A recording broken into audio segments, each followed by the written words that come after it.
Disoriented and hurting, a young man opened his eyes and found himself surrounded by strangers inside a futuristic hall.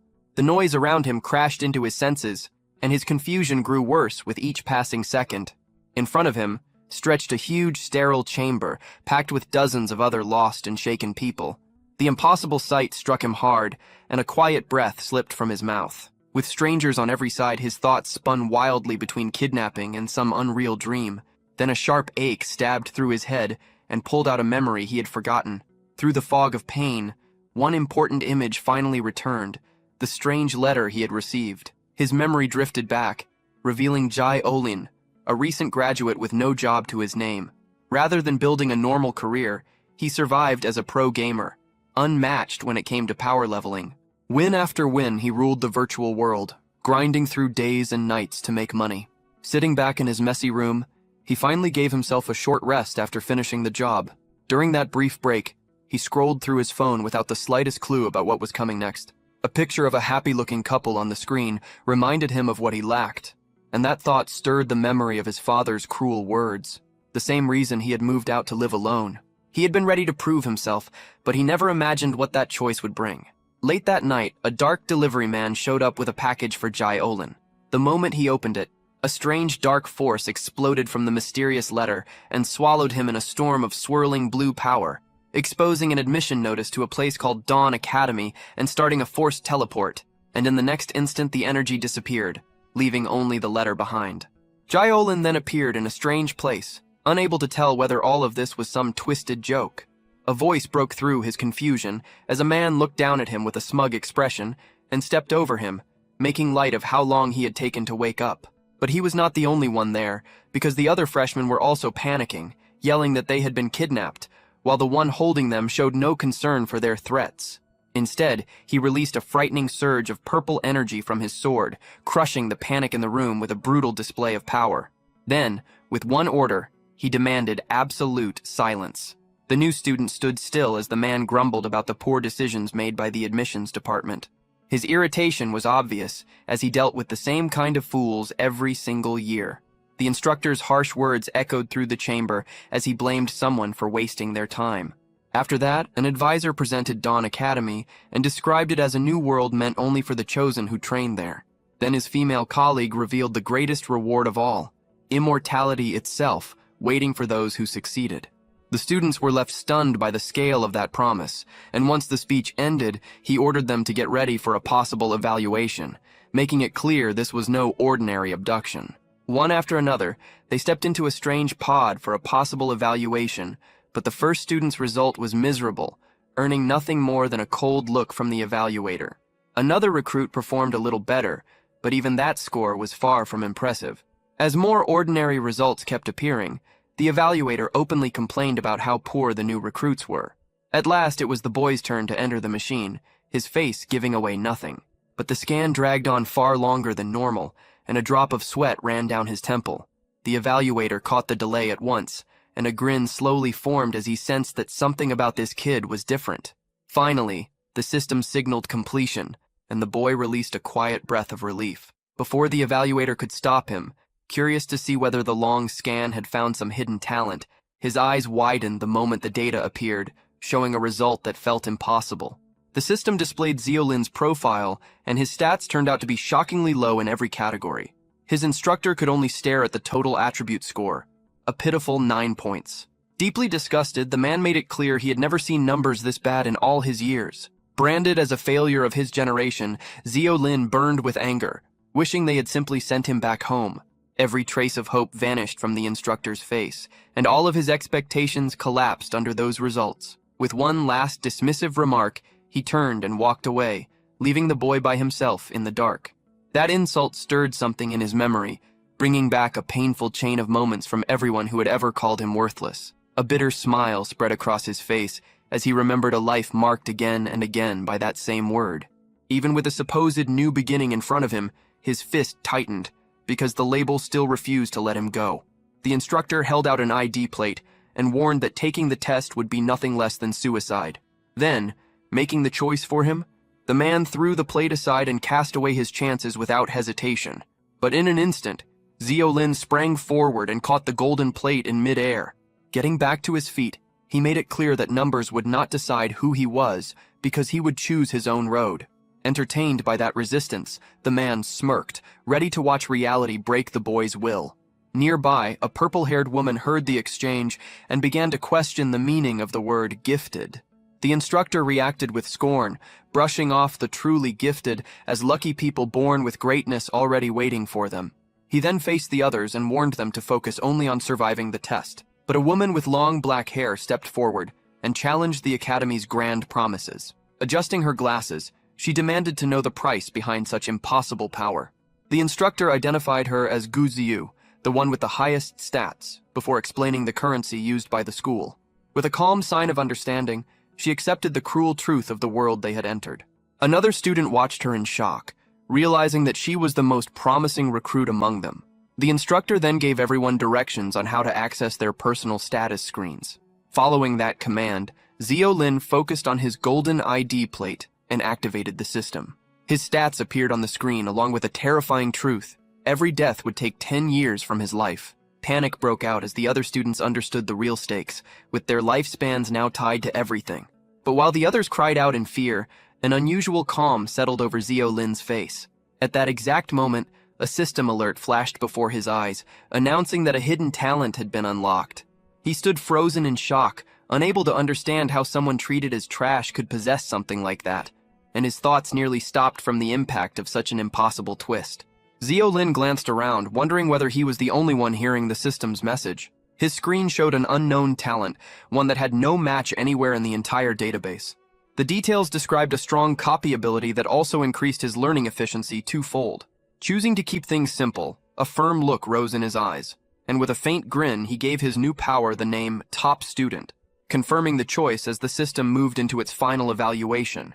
A moment later, the result appeared on the screen, an astonishing SS rank talent. The instructor then informed his colleagues that even his own authority had failed to detect that power, proving that Xiao Lin truly possessed a hidden SS rank ability.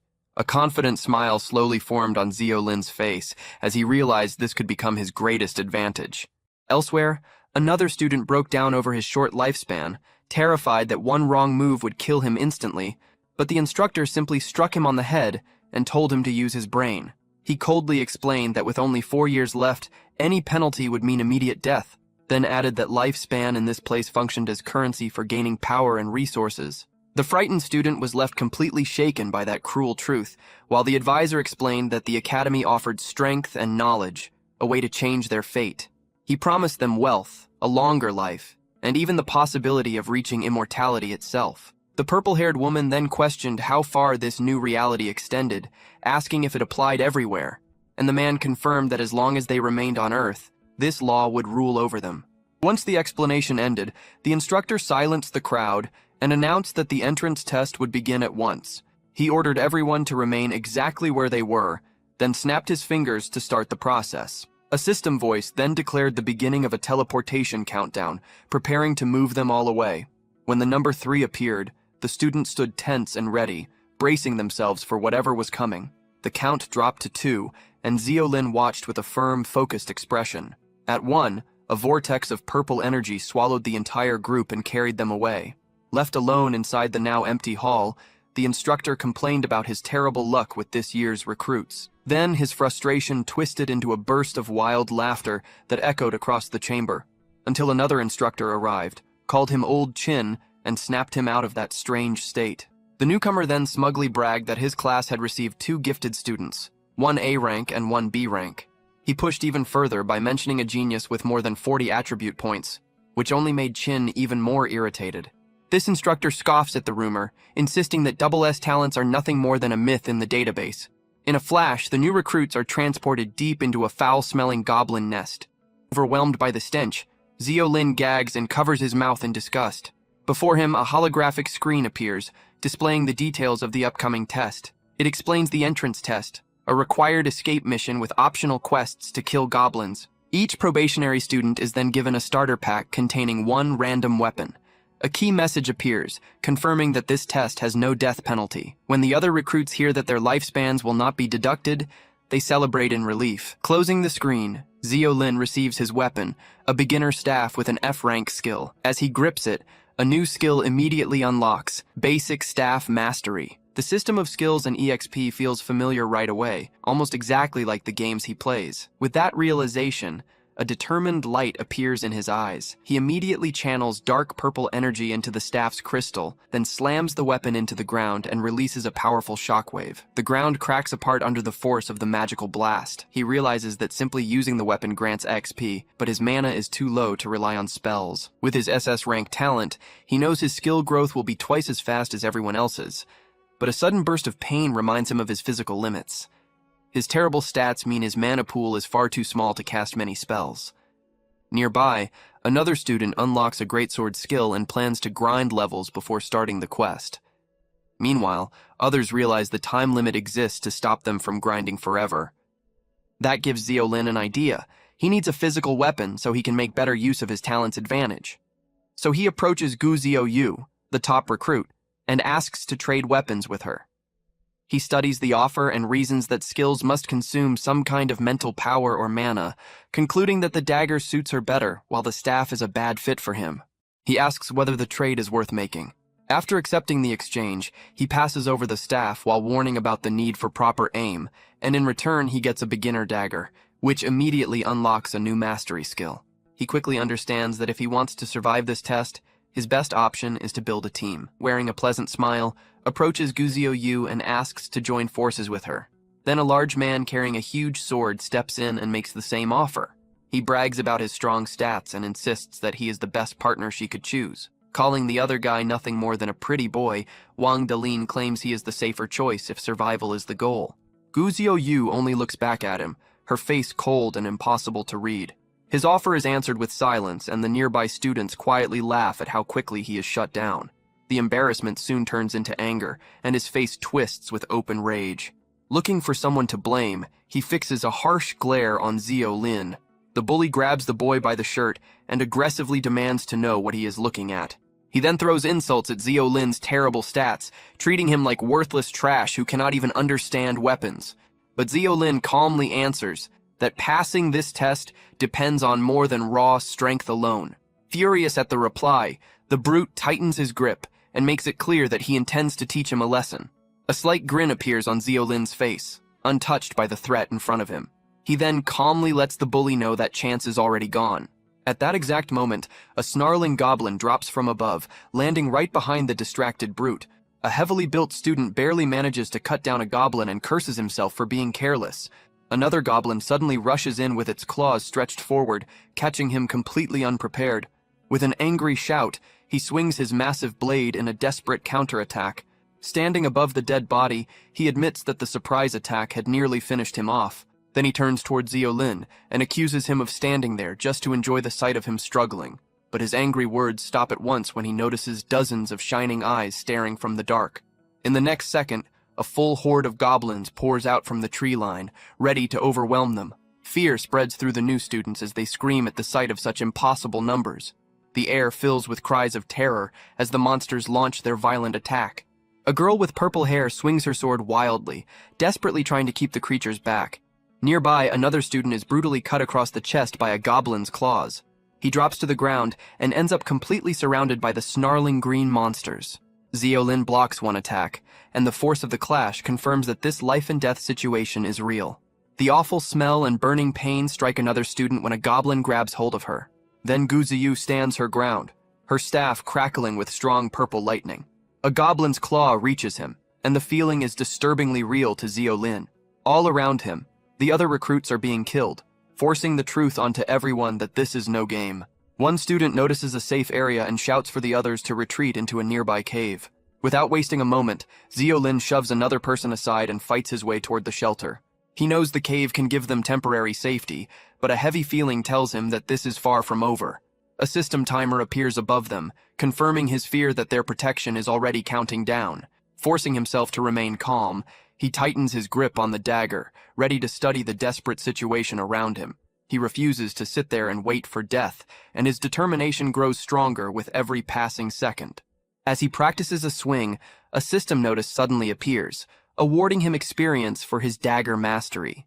At that moment, he realizes that improving his weapon skill is now his only way to make up for his terrible stats. With only 2 minutes remaining, Panic spreads through the group as the cave's protection moves closer to ending. The others cry out in despair, convinced the quest cannot be cleared against monsters that move so fast. Meanwhile, Guziyu sits calmly against the wall, watching the chaos with a face that reveals nothing. Her eyes settle on Xiao Lin, who ignores the panic around him and keeps practicing his swings without stopping. He is already drenched in sweat and worn down, forcing his body past its limit before the timer reaches 0. Guziyu coldly tells Xiao Lin that his grinding is meaningless, calculating that it would take him an hour to level up. Even with her reasoning, a firm look stays in his eyes, while sweat runs down his tired face. Impressed by her sharp mind, he listens as she confirms that reaching level 2 would indeed take about an hour. But a confident grin forms on his face as he remembers the hidden advantage he carries. His SS rank talent leaves him only 2 points away from raising his dagger mastery. He thanks her for the warning, then turns the conversation, asking what she has learned about the goblins. She seems slightly surprised that he had even noticed how carefully she had been observing the enemies outside. After a short and somewhat awkward exchange about gaming, they return to talking about how to survive. Then Xiao Lin lays out his analysis. The goblins are weak, and their vital points are the head and the heart.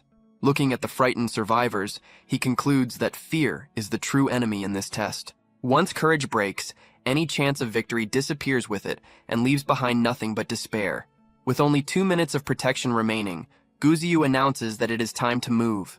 But just then, the bully Wang Dalin steps in front of them and demands to know what they are planning. He tries to pull Guziyu to his side, brushing off Xiao Lin as useless trash who is only holding her back. But she reveals that the real goal is not simply escaping, but finding and killing the Goblin King. The large student immediately mocks the idea, shouting that the Goblin King is part of an optional quest far beyond what they can handle.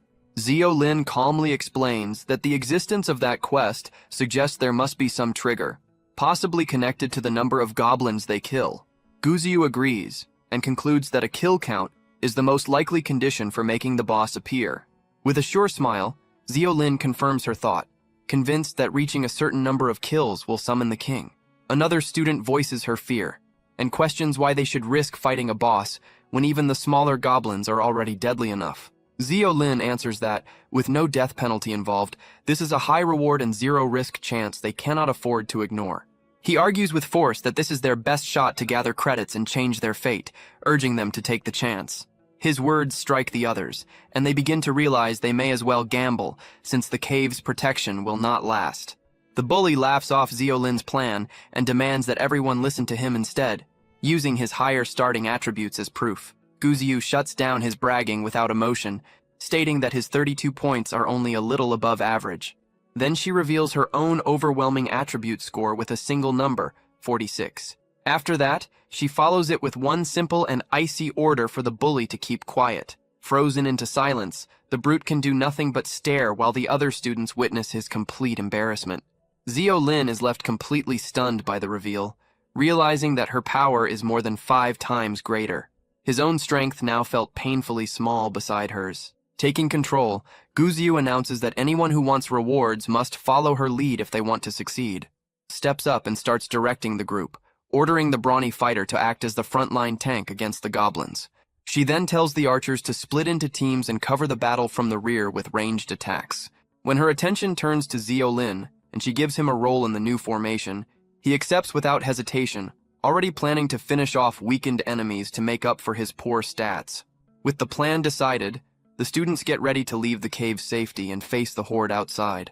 The large tank charges into battle with a roar, swinging his greatsword wildly at the incoming monsters, while the archers raise their bows and prepare to fire from behind.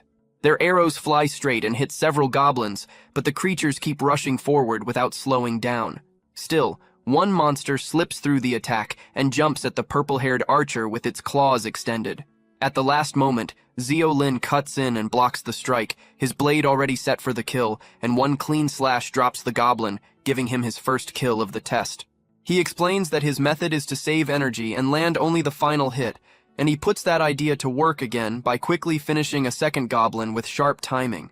Then a third falls under his blade as he moves through the battlefield with unexpected ease, and a fourth kill follows, proving that his unusual method works with brutal efficiency.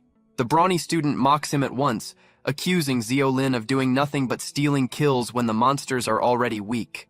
But Guziu sees what is really happening, as he predicts their movements and slips through their blind spots. A system notice appears and confirms that his basic dagger mastery has now reached level 2. He traces that accuracy back to 2 months of intense practice in a full immersion VR game.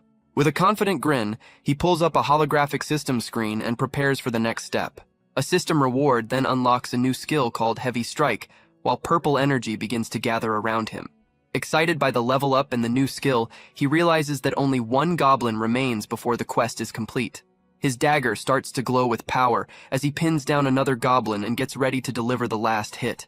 Then he drives the blade down and kills the final required monster, completing his first optional quest. With the quest finished, he rests the dagger on his shoulder, looking satisfied for the first time. But suddenly, the goblins fighting the other students begin to disappear into blue particles. The large student shouts in confusion, demanding to know what is going on. At that exact moment, a system broadcast announces that a hidden condition has been fulfilled and a boss has been activated. A huge shadow then drops from the sky and crashes into the nearby forest with enormous force. From the trees comes the Goblin King, a monstrous creature towering over the lone Xiao Lin. The huge Goblin King lets out a snarl, its glowing eyes making its overwhelming power clear to everyone nearby. In front of them stood the boss itself. Then it released a deafening roar that shook the ground beneath them, sending out a wave of green energy. The other students cried out in pain and grabbed their ears as the sound felt strong enough to tear them apart. Shaken by the blast, the purple-haired archer could do nothing but stare in fear and disbelief. But Xiao Lin and Guziu held their ground, studying the new threat with grim focus.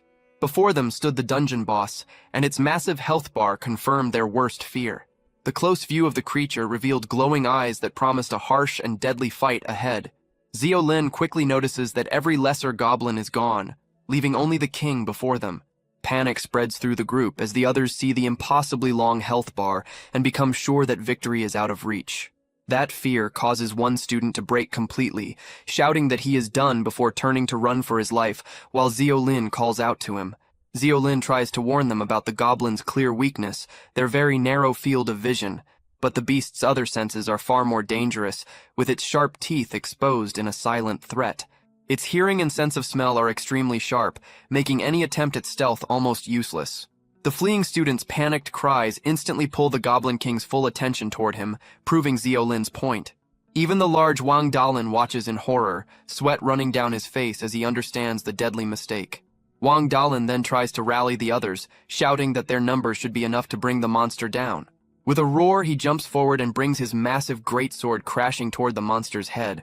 But the Goblin King's eye shows no fear at all, only cold and measured amusement. It catches the blade with one hand as if it were nothing, stops the attack on the spot, and answers with a crushing punch that breaks the ground beneath them.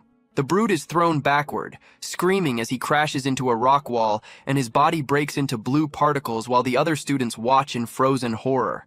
Panic explodes through the group as they realize their strongest fighter has been killed in a single hit, and screams rise telling everyone to run.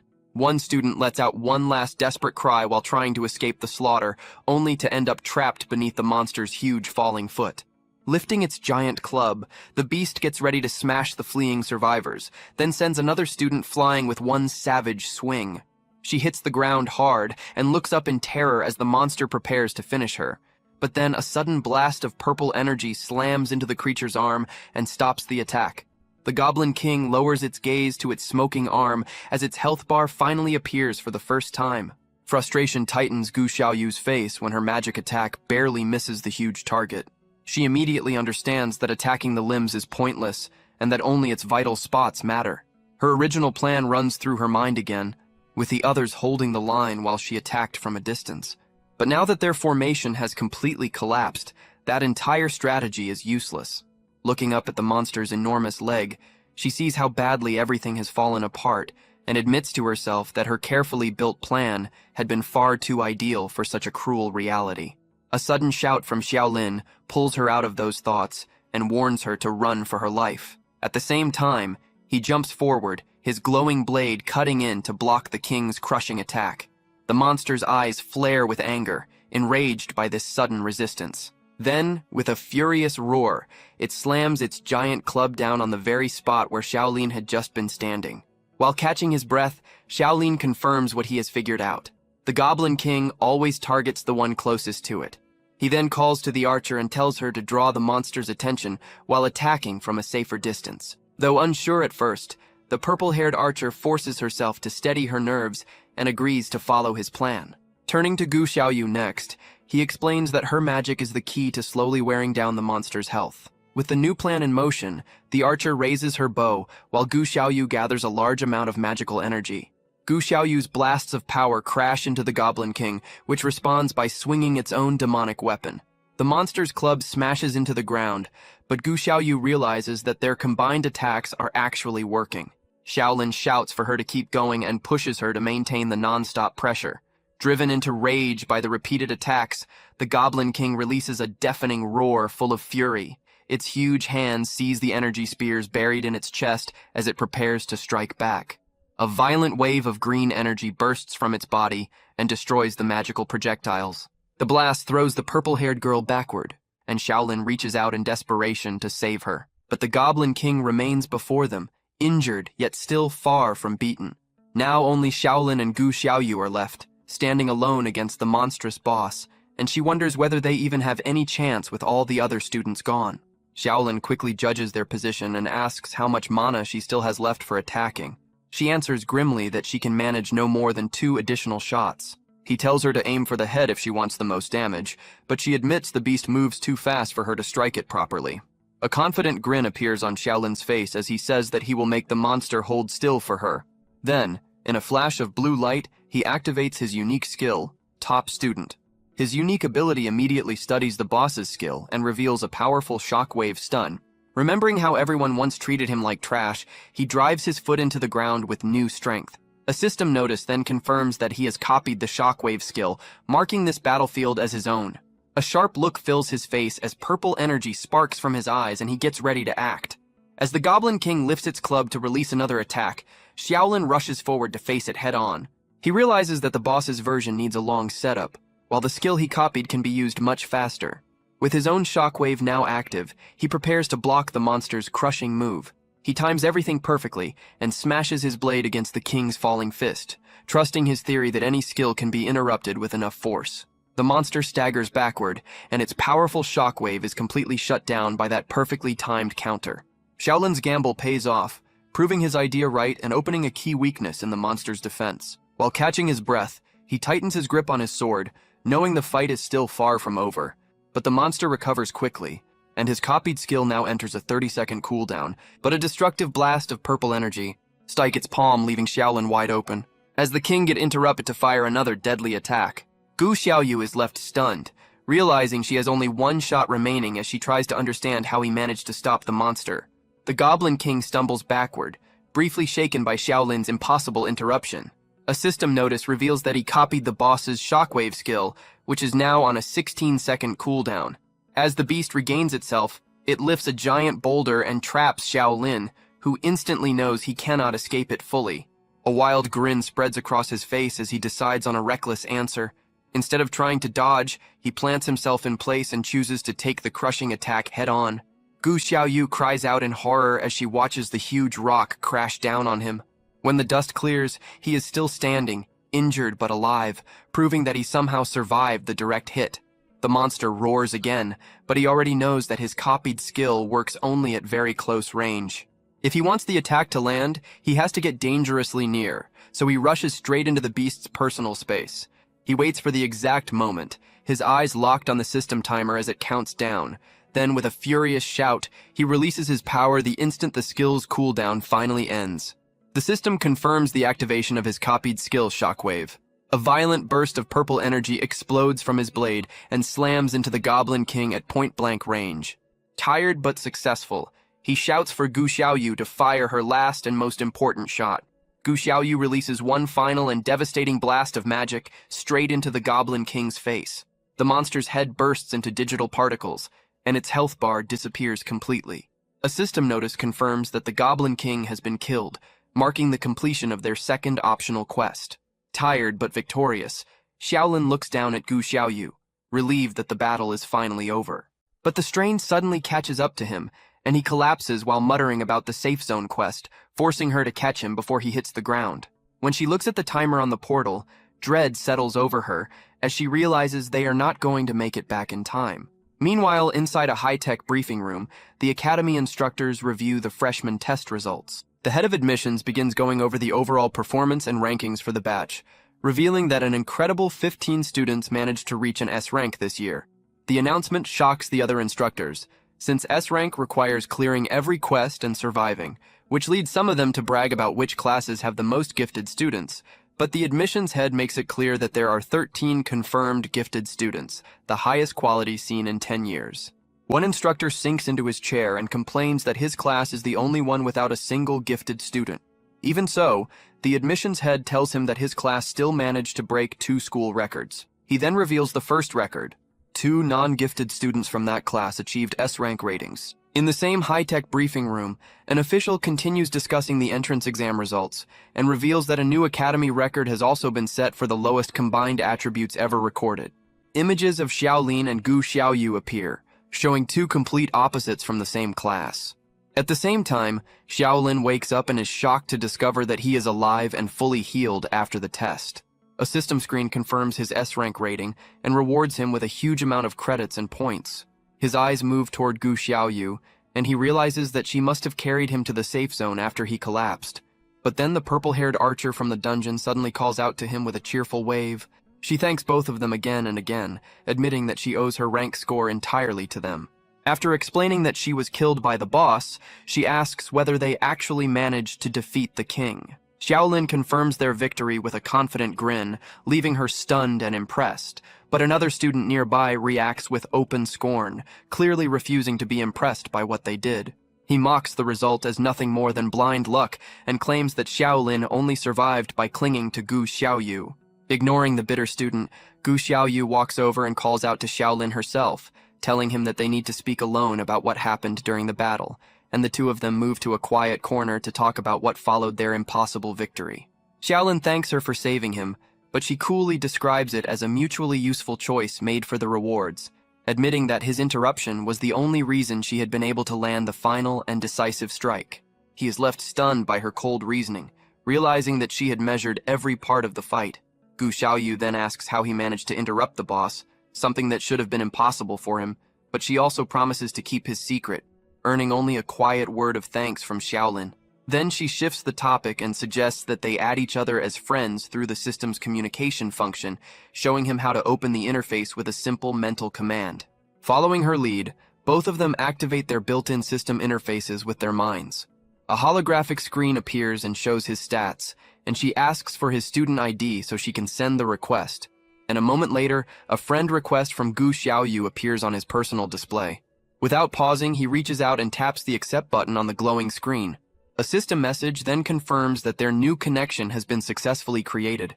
Suddenly, a stern-looking instructor shouts an order for all E-rank students to report at once, dismissing the rest of the crowd and directing them to make their way toward the central field. His sharp eyes then settle directly on Xiao Lin and Gu Xiaoyu, picking them out from everyone else. A blue-haired official calls Gu Xiaoyu away for a private talk, leaving Xiao Lin to open a holographic map and plan his path to the field. He wonders whether she was called aside because of her E-rank, or whether another reason exists.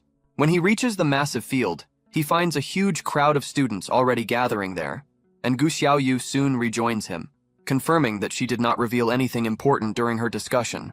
Then, a sharp command cuts through the noise and orders everyone to clear the way.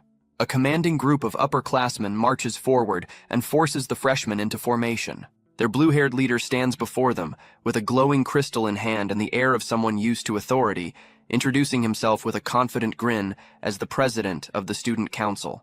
The president announces that he will welcome them in place of the delayed principal. But before he can continue, a deafening roar from above suddenly tears through the air. The entire crowd gasps in shock and turns their eyes towards something descending from the sky. A gigantic purple dragon with glowing wings drops down over the academy grounds. Xiao Lin stares in complete disbelief as he realizes that a real living dragon is directly above them, its fanged mouth opening in a terrifying roar while its glowing eyes seem to promise destruction. He freezes at the sight, unable to move under the crushing pressure of the dragon's presence. Gu Xiaoyu also stands locked in place, overcome by a deep fear that takes hold of her at once. The enormous purple dragon lands on the field with a white-haired man riding on its back, and the man casually apologizes for the dramatic entrance, saying that he had other matters to handle. That overwhelming figure is revealed to be the principal of Dawn Academy, who had nearly missed the ceremony, and one of the instructors approaches, with Riley remarking that the entrance was a little too dramatic. But the principal angrily rejects the idea that he was showing off, clearly irritated by the thought, and explains that he was only short on time, even going as far as to threaten to turn his dragon into a sofa. From the crowd, Xiao Lin realizes that this is the very man capable of seeing his unique talent. The principal then addresses the students and praises the skill shown during the entrance exam, his gaze moving across the crowd as if he is judging each one in turn, until his eyes stop directly on Xiao Lin, who flinches under that sudden and focused attention. With a tap of his staff, the principal spreads an amplification spell across the entire field. He prepares to begin his speech while acknowledging the strange and unpleasant way the students were summoned, then immediately shifts the blame to the admissions department for sending acceptance letters at such bizarre hours. The students listen as a new rule is established, limiting admissions to daytime only in order to avoid bad luck. An elderly instructor grows serious and gets ready to answer the two biggest questions on everyone's mind, and with his arms spread wide, he dramatically reveals their real purpose. They are colonizers. Their destination is planet Norma, a new world filled with powerful and monstrous beasts, where Dawn Academy exists for one goal alone: to train them into elite vanguard fighters for a land they are meant to battle over and eventually seize for humanity. The principal's voice carries through the entire stadium, loud and full of force. He tells the students that their ordinary lives ended the moment they opened their admission letters. According to him, what waits ahead is far greater than anything they knew before. Some of them may become battlefield commanders leading armies and claiming new lands, while others may grow into mighty magisters who uncover hidden truths and control the laws of nature. He even says that a few might climb high enough to shape the very rules of an entirely new world. With a dramatic gesture toward the dragon behind him, he goes on to promise strength, knowledge, power, and even the chance to live forever. He makes it clear that everything the new world can offer could one day be within their reach. Then he introduces a new rule. He explains that freshmen were always forbidden from entering the new world early, but this time things will be different. He announces that the top 3 students in the university term comprehensive exam will earn the right to go there before everyone else. That announcement causes an immediate reaction. The student council president steps forward, clearly unsettled, and begins to object on the grounds that the decision concerns the freshman's safety. But the principal does not allow him to continue. He shuts him down with a single sharp look. The president immediately backs off, sweat forming as he quickly corrects himself and admits that he spoke out of place. Satisfied with that, the principal ends the assembly on the spot. Xiao Lin watches the entire exchange carefully. He notices how strong the president's reaction was, and quietly begins to suspect that the new rule may carry some hidden danger.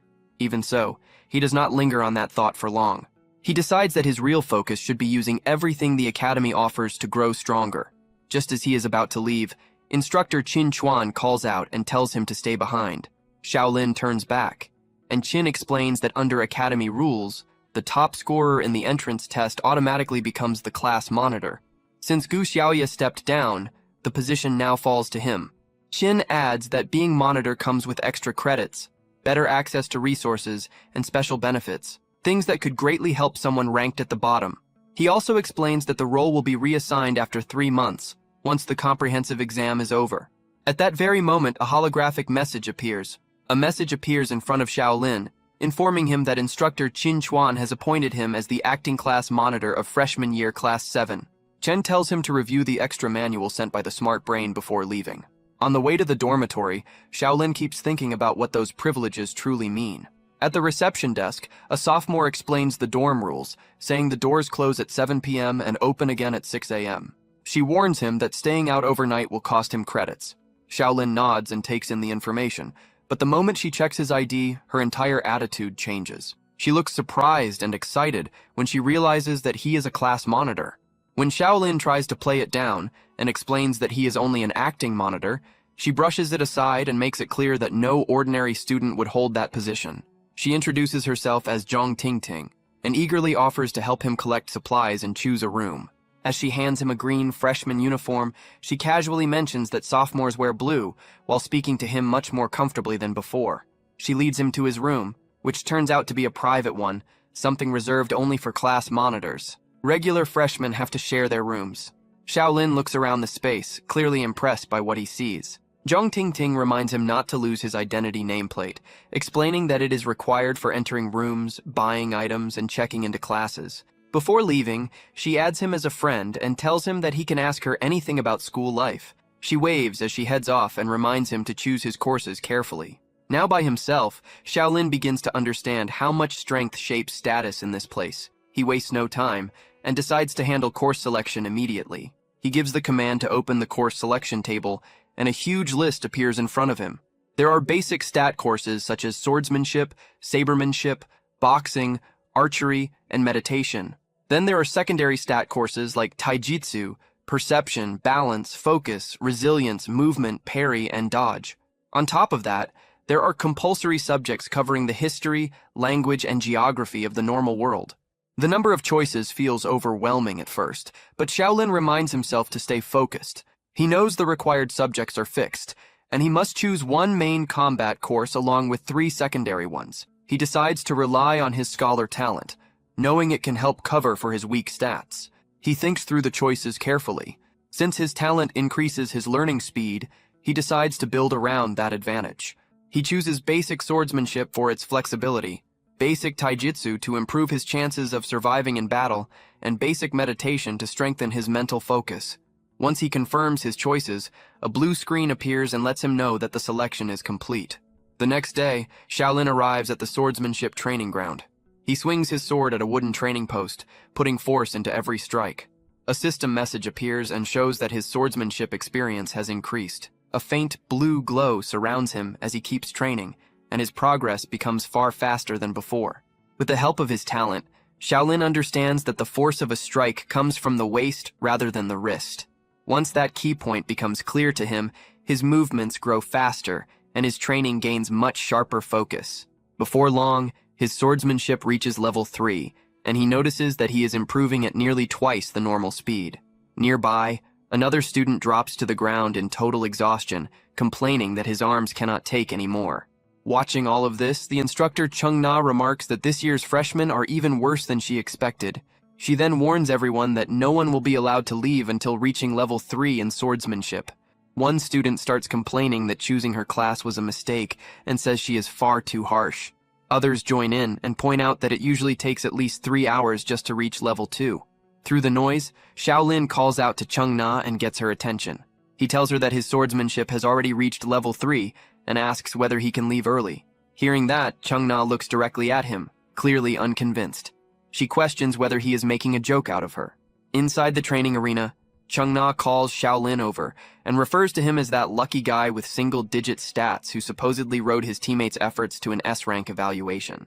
She tells him that if he wants to skip class, he should at least use a better excuse, making it obvious that she does not believe he reached level 3 that quickly. Xiao Lin stays calm and tells her that the data panel can confirm it, even suggesting that she check it herself. Chung Na lets out a dismissive laugh and says there is no need to look at boring data.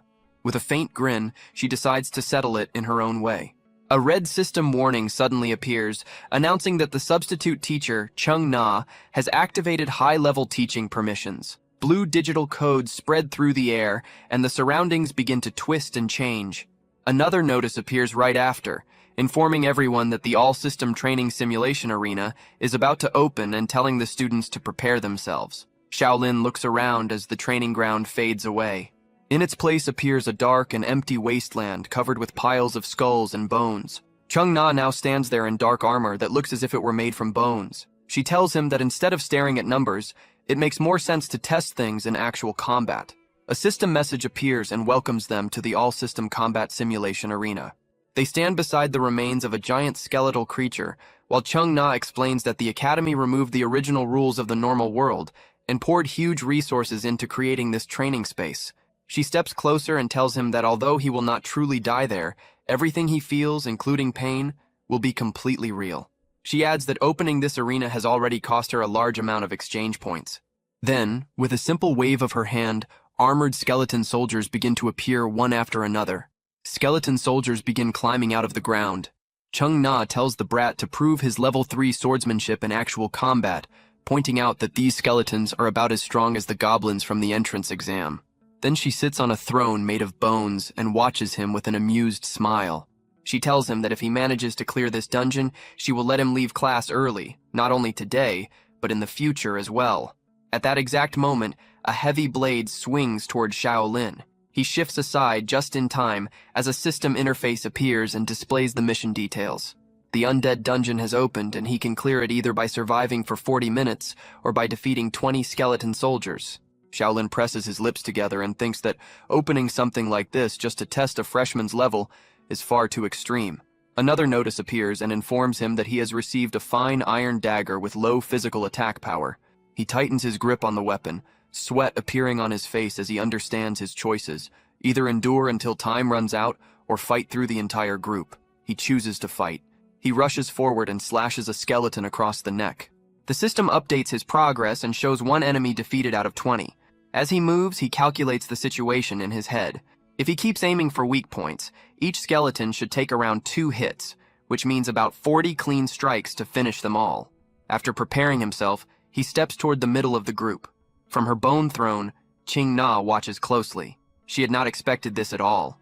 She assumed that he would panic, apologize, and beg her to shut the whole thing down immediately. Instead, he charges straight into the fight. As she continues watching, she admits to herself that his movements are actually solid. His footwork, the way he uses force, and the angles of his attacks all look properly trained. That leaves a strong impression on her. She admits to herself that he is better than the others, but she also sees that his base stats are still very low. Then she realizes that he chose swordsmanship and meditation classes in order to improve those weak points. Even with those poor stats, Xiao Lin has already brought down 13 skeletons by himself. To Ching Na, that alone is already impressive.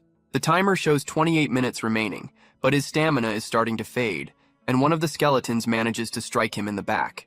Seeing that, Ching Na says it is enough, and tells him to accept reality, adding that there is no way he can win like this. She tells him to give up and follow her instructions, but Xiao Lin remains standing and stays ready to continue. At that exact moment, a new skill called Heavy Slash activates in his system. With a single swing, he cuts down several skeletons at once, raising his total to 16. Chung Na reacts with surprise and wonders how he suddenly gained a skill like that. Xiao Lin keeps going.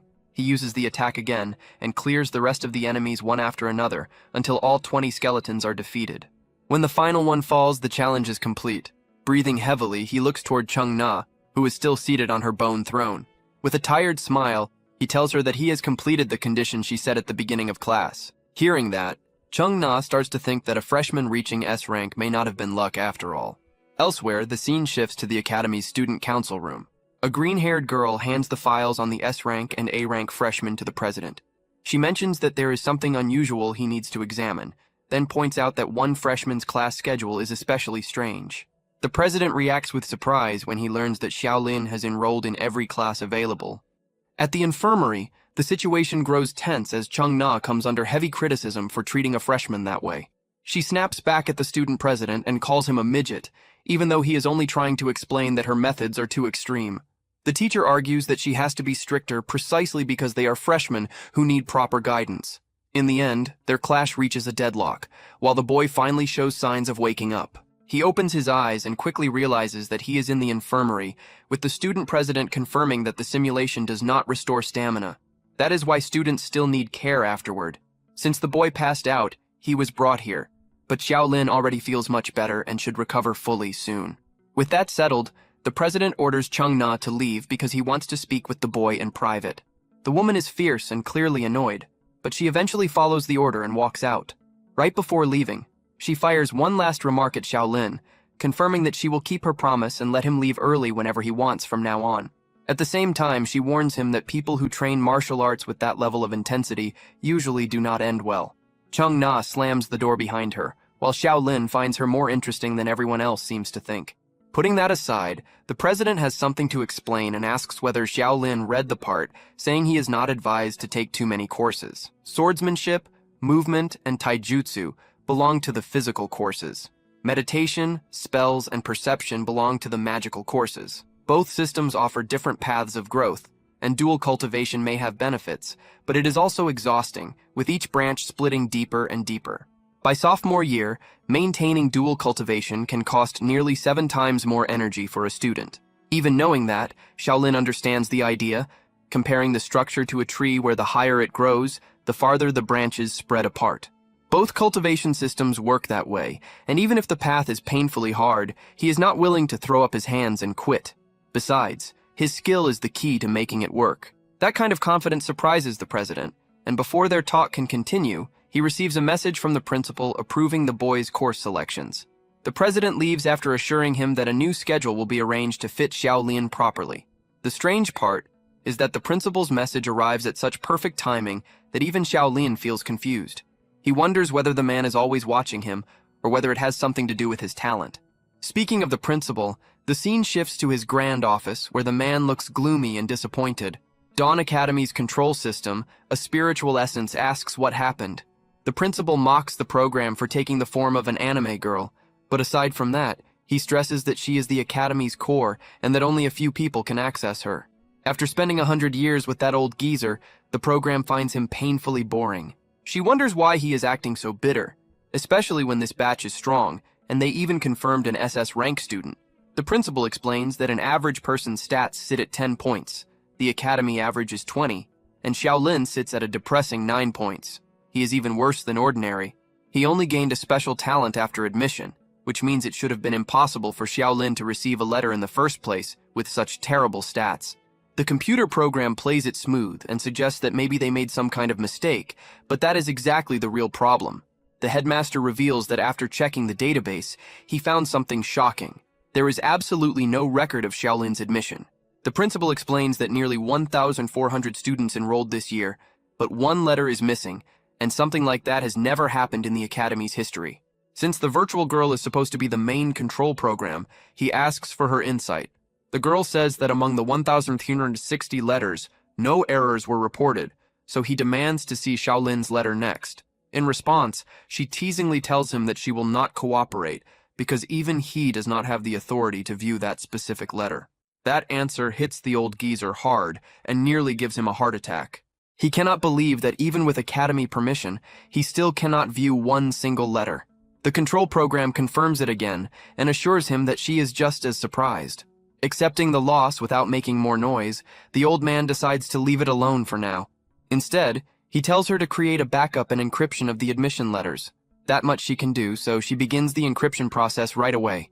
Out of the 1,359 letters they have, every one of them is now fully encrypted, with only the principal or higher authority members able to view them. The only locked file is Xiao Lin's, which cannot even be encrypted, confirming its maximum protection status. The girl figures out that the principal is trying to stop anyone from discovering that a letter is missing. The principal confirms it and says that he will return to the new world soon, and after he leaves, he does not want anyone acting behind his back to interfere with the boy's growth. As for the rest, he wants the program to manage the Academy's affairs. That conversation ends, and the very next day, the scene shifts to the cafeteria. There, a girl shouts in shock when she sees Xiao Lin sitting in front of her, recognizing him as the kid who has become popular lately. She tells him that his luck is terrible because Changna is a complete maniac. Xiao Lin understands that, but he wants to know whether only teachers can access the special simulation arena. To his interest, he learns that others can access it too if they have permission, especially class monitors. The class monitor can access several functions, including data, management permissions, application approvals, and even student use of the holographic field. For personal use, the monitor can submit his own application and use the field without needing approval. The process for submitting an application is shown to Xiao Lin. All he has to do is activate student mode for the field, and the training simulation will begin. Xiao Lin thanks his senior for the useful help, though she mocks him for not getting his hopes up, since freshmen are usually rejected. In a ridiculous turn, his request gets approved instantly, shocking her badly since the process normally takes 3 full weeks. The simulation mode is usually reserved for seniors, since it costs at least 500 points. If he fails, those points are wasted too. That makes the risk clear to Xiao Lin, who currently has 800 points, so failing is not an option. At the same time, he remembers the principal's words, that the top 3 students will earn early access qualifications to the new world. Each monitor will also be re-elected after the exam, so this chance may not come again. To make things worse, Wang is already plotting his fall. Right now, Class 7's strongest names are Xiao Yue and Wang Dalin. If Wang becomes monitor, Xiao Lin is finished for good and will lose access to the simulation field. That is why, no matter what, Xiao Lin has to get stronger. After finishing his talk with the senior, he leaves, while she is left thinking that he works extremely hard, which explains why he became monitor in the first place. In the gym classroom, students are furious that someone with terrible stats managed to become class monitor. This is Liang Zui from Class 6, while Wang Dalin crushes a bottle and roars in anger at their counselor for making such a stupid choice. He insults Qin Quan, their teacher, saying that since he was once a weak student himself, it makes sense that he would care about the bottom ranks. Wang Dalin is clearly frustrated and still remembers the humiliation he suffered when Xiao Yue rejected him in front of everyone. His lackey Ziwei suggests that they can simply teach Xiao Lin a lesson now, instead of waiting 3 whole months. This guy has a connection with the senior, and because of that, he is already planning a scheme to hurt Xiao Lin. Meanwhile, Xiao Lin is pushing himself through brutal cardio training to raise his fitness. At the end of the session, he decides to return to the dorms, thinking that daily training will help him improve quickly. But the moment he grabs the door handle, it refuses to open, making it clear that it has been locked from the outside. Inside the training ground, sharp clicking sounds echoed as Xiao Lin kept trying the door handle over and over. After several attempts, he realized the truth. Someone had locked it from the outside. He figured whoever did it had not even checked whether anyone was still inside. Curfew was approaching quickly, and he started thinking he might actually be forced to spend the entire night in the gym. Then another click rang out, and the lights suddenly shut off. The whole place fell into darkness and silence. Xiao Lin let out a small, uneasy laugh and told himself it was only the scheduled lights out time. Still, he could not stop himself from thinking that a school like this did not seem like the kind of place that needed to cut power at night. Outside, beneath a thin crescent moon, 2 students in formal uniforms walked across the academy grounds. Han Sun, from Year 2 Class 8, and a member of the disciplinary department, reported that he had confirmed a freshman acting class monitor was violating the rules by moving around after curfew. Chen Yu, the second-year head from Class 1, answered in a firm voice. He said that if a freshman acting class monitor openly ignored curfew, it had to be dealt with seriously as a warning to everyone else.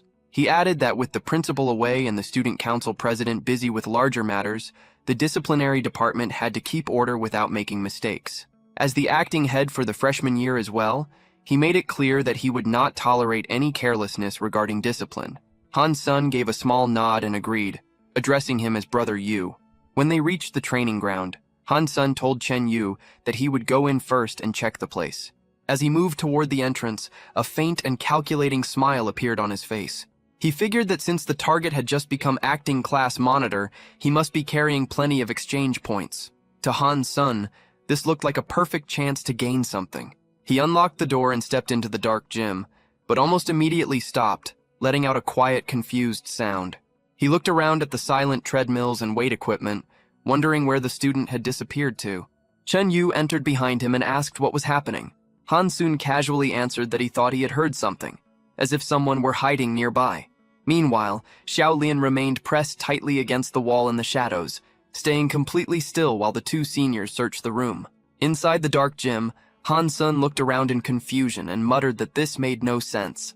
Chen Yu stood nearby with his arms crossed and pointed out that the door had been locked from the outside the entire time, so there was no way anyone could have been inside. He suggests that Han Sun probably just heard wrong. Han Sun wipes the sweat from his forehead and lets out a light, uneasy laugh, saying that might be true. Then he suggests they move on and continue their patrol. As the 2 of them turn to leave, Han Sun's face tightens with irritation as he silently wonders where the kid went. Behind them, Xiao Lin slips away unnoticed, disappearing into the darkness. Once he gets outside, Xiao Lin quickly moves behind a tree and releases a slow breath. He thinks about how close that was. If they had found him, he would definitely have lost points. Freshmen are not allowed outside at night at all. Keeping low, he starts going over the situation in his head. The timing feels wrong.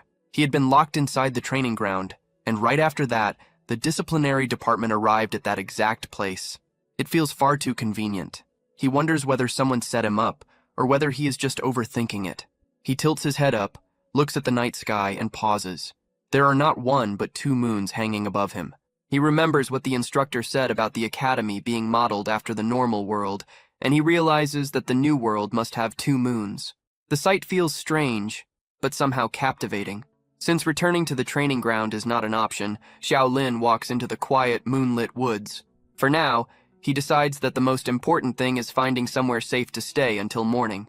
Then, without warning, a massive shape appears in front of him. A dark snout releases a thick cloud of smoke, and a huge purple eye slowly opens. Xiao Lin freezes in place as a giant purple dragon appears, its scales reflecting the moonlight. He recognizes it immediately. It is the same dragon from the entrance ceremony. The creature begins to move, spreading its huge wings with a heavy sweep.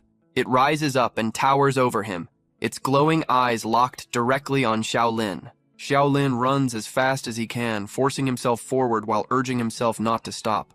Giant blue trails of energy streak behind him as he moves. He glances back, sweat running down his face, hoping the dragon is not right behind him. He has no intention of becoming its late-night meal, so he keeps charging through the dark forest without slowing down.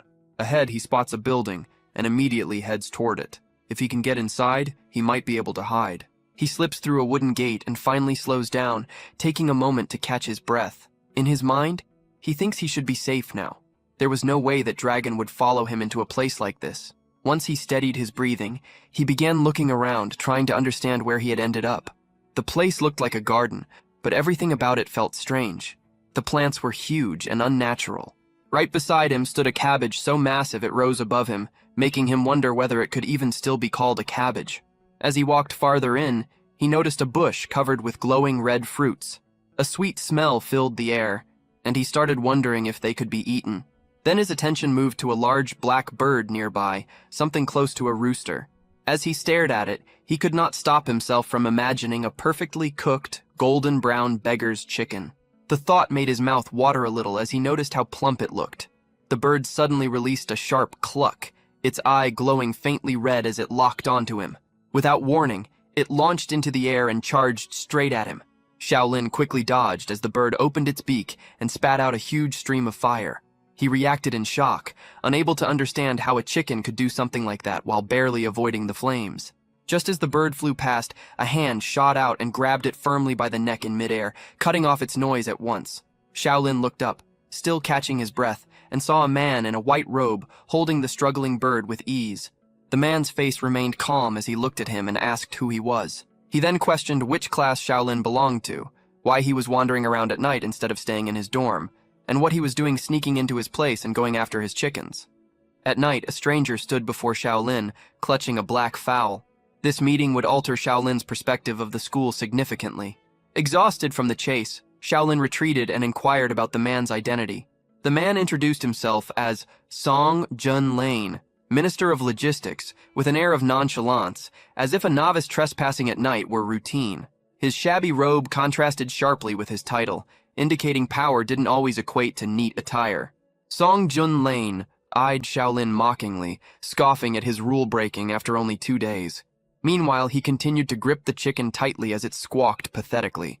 Xiao Lin hastily waved his hands to clarify that he hadn't intended to break the rules. He was merely fleeing from a giant dragon outside. He recounted being trapped in the training room, feeling ensnared in an impeccable trap with no escape. The discipline department members then pursued relentlessly, driving him into a corner. In the climax, a massive purple dragon breathed fire and chased him, a terrifying beast straight out of a nightmare. Upon hearing this, Song Jun Lane merely snorted, dismissing the legendary creature as a big lizard, claiming it wouldn't bother someone as weak as Xiao Lin. This comment struck at Xiao Lin's pride, leaving him stunned by the open contempt. It then dawned on him that the giant dragon had been an illusion or a clever ruse. Song Jun Lane revealed it as a trick by the discipline department to ensnare new students. In a system like this, manufacturing mistakes for subordinates was a swift method for the powerful to maintain control. Xiao Lin began to comprehend the extent of the trap he'd fallen into. Their ultimate goal was something called reward points. Song Jun Lane explained that reward points were the only currency that mattered here.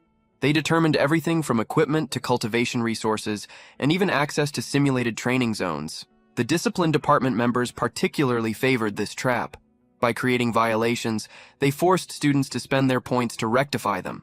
Reward points weren't just money, but a crucial metric that governed every aspect of life within the school. Eager for promotions and entry into the new world, every student here desired it fervently. Upon hearing this, Song Jun-lane offered a knowing grin, implying that instead of losing all his points due to rules, paying a small fine would be wiser. Xiao Lin clenched his teeth in anger, believing Wang Delin had conspired with the discipline department to accuse him falsely. Song Jun-lane's expression then changed dramatically as he stepped closer and began listing Xiao Lin's offenses, breaking curfew and unauthorized entry into the logistics department. These two charges combined were enough to erase his few points.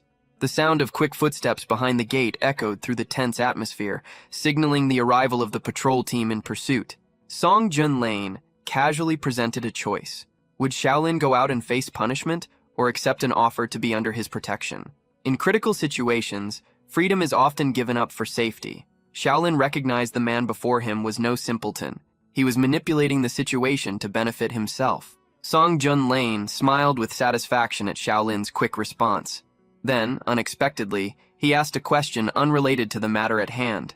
"Can you cook?" Xiao Lin was taken aback. He couldn't comprehend why survival skills had been replaced by cooking skills in this situation. A series of questions swirled in his mind. The sudden shift left him unprepared to respond. He remembered lounging around, watching cooking videos online while snacking. His practical experience was minimal.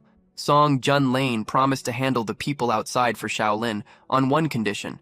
Xiao Lin had to prepare a dish he'd been craving for a long time, beggar's chicken.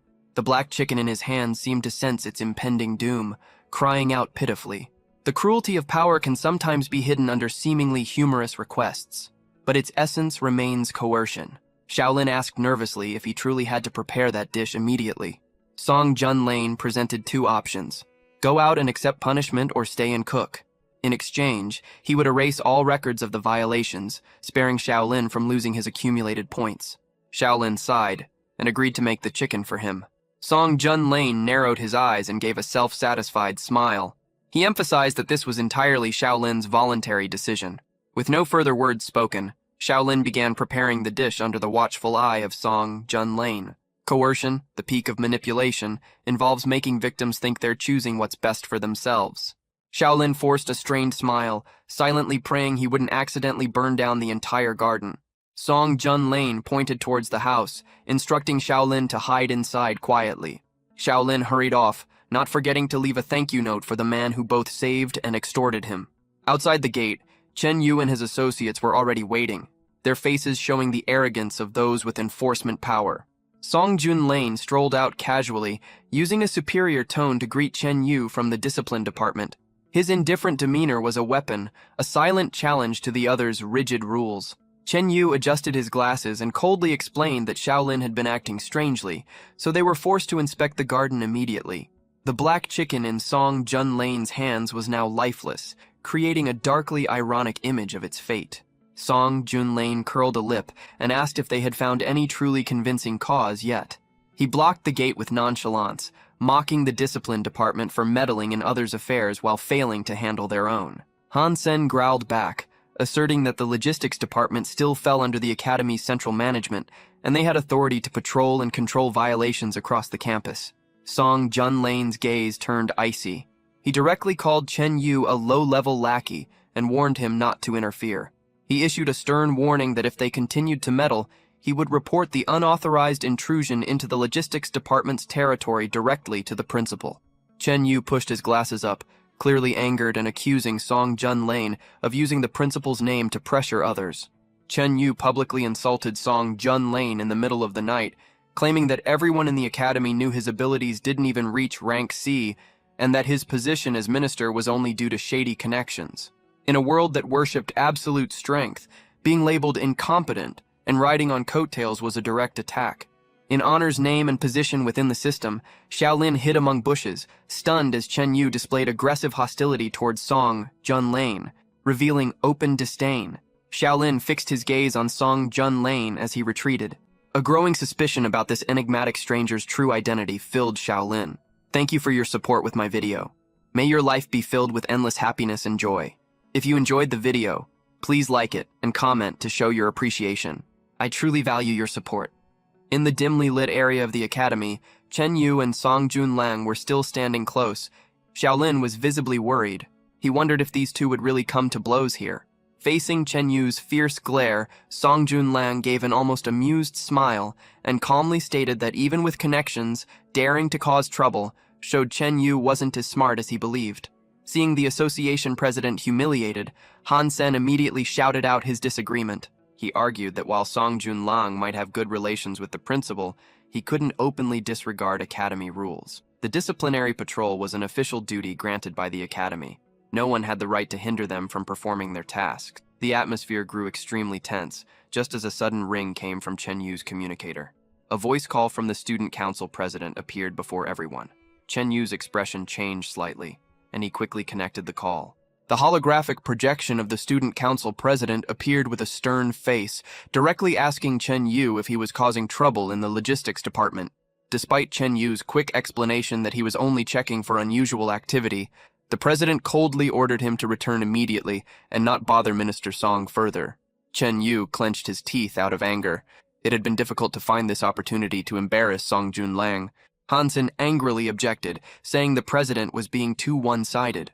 Since a new student might still be in the area, they couldn't leave without finding him first. Hearing this, the student council president's gaze turned icy. He slowly reminded everyone that not only did the principal owe Minister Song a huge debt, but the entire academy did as well. The president reiterated that as long as what Song Junlang did didn't affect the academy's core interests, no one had the right to intervene. Upon hearing this, Chen Yu let out an indignant sigh. Han Sen, standing nearby, was also confused. He couldn't understand why his captain would give up so easily. Before leaving, Chen Yu left a warning for Minister Song to handle things properly. Song Junlang just smiled triumphantly and advised Chen Yu to be careful in his work. After the group departed, Xiao Lin finally dared to step out. He apologized for earlier events. I apologize for troubling Song Junlang, and he was quite curious about it. He couldn't figure out why the school and even the headmaster owed a student such a significant favor. Upon hearing the question, Song Junlang dismissed it, telling him not to overthink it. He explained that he and Chen Yu had disliked each other for a long time. Today, Chen Yu was just looking for trouble, so he didn't want to discuss school politics any further. Song Junlang quickly changed the subject. Excitedly, he invited Xiao Lin to make play-baked chicken together. Xiao Lin agreed but inquired about his fondness for that dish. Puzzled by why he liked it so much, Xiao Lin even warned that he couldn't guarantee how good it would taste. However, Song Junlang laughed and said, as long as the chicken was cooked well, he'd be satisfied. They then began preparing ingredients. They carefully wrapped the large chicken in multiple layers of leaves and covered it entirely with clay and dirt. In the quiet night, a campfire gradually flared up, casting a rosy glow that lit a corner of the garden. Sitting by the warm fire with a cup of hot tea, Xiao Lin felt relaxed for the first time since arriving at this strange school. 2 hours later, the outer layer of clay started to crack, releasing an enticing aroma that filled the air. Xiao Lin breathed a sigh of relief. It was his first attempt cooking, and the result seemed surprisingly successful. He smiled proudly, thinking he might have some talent in cooking as he gazed at the golden chicken before him. Song Junlang couldn't help but praise the dish. Just by smelling it, it was already extremely tempting. Song Junlang generously cut off a large piece to share with Xiao Lin. Seeing Xiao Lin just staring without eating, he curiously asked if Minister Song wasn't going to taste it himself. Song Junlang said that as an older student, one shouldn't compete for food with juniors. The first bite must be reserved for the chef. Xiao Lin nodded in agreement and admitted he hadn't eaten dinner yet. So, without being polite, he took a big bite right away. The moment the chicken touched his tongue, Xiao Lin tasted its tenderness and an exceptionally delicious flavor. A faint, milky aroma spread in his mouth. He'd never eaten anything so good. Watching Xiao Lin consume his meal enthusiastically, Song Junlang quietly wondered about its taste. He then asked if Xiao Lin's body was reacting differently. Hearing this unusual question, Xiao Lin felt somewhat perplexed. As he chewed the chicken, he blankly queried how his body could show any special signs from just one bite. Suddenly, Xiao Lin's pupils contracted. A sharp pain surged through him. Immediately, Xiao Lin doubled over, clutching his stomach as if a burning sensation was tormenting his insides. In agony, Xiao Lin saw Song Junlang standing calmly and asked if it hurt badly. He inquired whether there were any other sensations besides pain and urged Xiao Lin to endure for now. The cold look from Song Junlang made Xiao Lin realize he had been set up. This chicken was indeed problematic, which is why Song Junlang refused the first bite. Sweat poured down Xiao Lin's face like a shower as his consciousness began to blur, nearly causing him to faint. At that moment, a blazing golden energy enveloped his entire body. The pain spread through his bloodstream and reached every cell, making the veins in his neck bulge violently. Finally, he couldn't help but scream in despair as the burning sensation reached its peak, feeling like his body was about to explode in the silent night. In that intense agony, Xiao Lin cursed his fate inwardly. Despite the pain, he sensed a strange and unprecedented power surging from within him. Meanwhile, Song Junlang calmly took out a notebook to write notes on a research file titled Hybrid Iron-Crowned Chicken Number 3. He listed indices for gene activation potential and basic attribute enhancements, while muttering that despite many rounds of hybridization, the post-ingestion rejection reaction was still too strong, indicating the formula needed further refinement. After some unknown time, Xiao Lin finally fell completely unconscious on the ground.